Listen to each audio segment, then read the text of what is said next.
Balaam and the talking donkey. Balaam turns evil. Numbers 23:13-25:18. But King Balak thought that he would try again to obtain from Balaam a curse against Israel. He brought him to another place where they could look down on the Israelites, and again offered sacrifices. And again, God gave a message to Balaam, and Balaam said, "Rise up, King Balak, and hear. God is not a man, that he should lie, or that he should change his mind. What God has said that he will do. He has commanded me to bless this people, yes, and blessed shall they be. The Lord God is their king, and he shall lead them, and give them victory." Then King Balak said to Balaam, "If you cannot curse this people, do not bless them, but leave them alone." And Balaam said again, "Did I not tell you, that what God gives me to speak, that I must speak?" But King Balak was not yet satisfied. He brought Balaam to still another place and offered sacrifices as before. And again, the Spirit of God came on Balaam. Looking down on the camp of Israel, he said, "How goodly are your tents, O Israel! And your tabernacles, O Jacob! God has brought him out of Egypt, and God shall give him the land of promise. He shall destroy his enemies, Israel shall be like a lion when he rises up. Blessed be everyone who blesses him, and cursed be everyone that curses him." And Balak, the king of Moab, was very angry with Balaam the prophet. "I called you," said Balak, "to curse my enemies, and you have blessed them over and over again. Go back to your own home. I meant to give you great honor and riches, but your God has kept you back from your reward."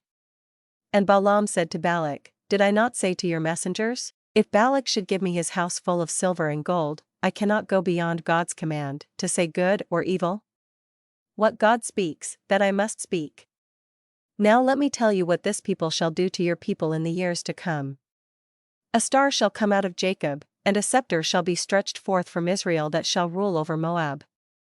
All these lands, Edom, and Mount Seir, and Moab, and Ammon, shall for some time be under the rule of Israel." And all this came to pass, though it was 400 years afterward, when David, the king of Israel, conquered all those countries subject to his rule. But Balaam soon showed that although for a time God spoke through him, yet in his heart he was not a true servant of God. Although he could not speak a curse against the Israelites, he still longed for the money that King Balak was ready to give him if he would only help Balak in some way to harm Israel. So, to get the money that King Balak was willing to give, he used his knowledge of God's hatred of idol worship to do great harm to Israel. Balaam told King Balak that the best plan for him and his people would be to pretend to make the Israelites their friends, to marry among them, and to specifically introduce Israel's people to idol worship. Balaam knew this would bring about God's judgment on Israel. And this the Moabites did, until many of the Israelite men married the daughters of Moab, and they began to worship the idols of Moab. This was worse for the Israelites than making war upon them. For if the people of Israel should be friendly with the idol-worshipping people around them, the Moabites east of the Dead Sea, the Ammonites near the wilderness, and the Edomites on the south, they would soon forget the Lord, and begin to worship idols. There was a danger that all the Israelites would be led into sin of idolatry. And so, God sent a plague of death upon the Israelite people, and many died. As a result, Moses took the men who were leading Israel into sin and put them to death. And after this the Israelites made war upon the Moabites, and their neighbors, the Midianites, who were allied with them. They defeated them in a great battle and killed many of them. And among the men of Moab they found Balaam the prophet, and they killed him also, because he had given advice to the Moabites on how to seduce the Israelites and bring God's wrath and a plague upon them. It would have been better for Balaam to have stayed at home, and not to have come when King Balak called him, or it would have been better for him to have gone back to his home when the angel met him, but his greed proved to be his undoing.